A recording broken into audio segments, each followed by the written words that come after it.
time right now for Ask the Expert. March is National Colon Cancer Month, and joining us live this afternoon to talk about colon cancer and how you can stay protected is Dr. Fred Sanchez, an oncologist with Aurora Cancer Care. Thanks for being with us, Doctor. So this is one of the most common cancers out there. Is there a reason for that? Well, no, I think we have to understand why cancer occurs. Cancer is just a situation in which the body develops abnormalities because of usage. We tend to believe we're going to be young forever, and we would love to be young forever. But time takes its toll, and one of the places that gets a lot of turnover is the bowel.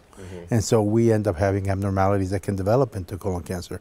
Okay, so, and it's also one of those ones that can be detected, right? Well, that's the nature and the beauty of it. It's easy to define if we just take the right measures.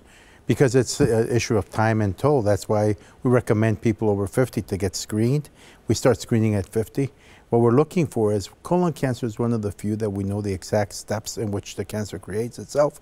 So we're looking for the polyps that would be the precancerous lesion, because if you take them out, then you can prevent it. So you can stop it, essentially. Correct. Okay, without having to get further down the line and get into radiation or any of that stuff, or maybe you do both. But no, you would need nothing. Just get the colonoscopy, remove the polyp, and that can prevent the cancer. Now, is there something that people should know? Is there something they should be eating? Is it how can you have good colon health, I guess?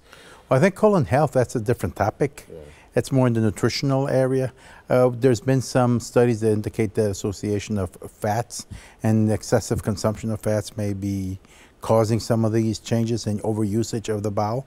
So a healthy diet, adequate amount of fiber, vegetables will help you. I know a lot of people are probably afraid to get the test, but I'm sure it's pretty simple. The test is simple. It's more the preparation that's always the problem. You have to clean the bowel well so there's nothing that accumulates, because the biggest problem we have there is that with all the stool we get a lot of methane gas, and colonoscopies use electricity, and as you assume, methane and electricity don't mix well.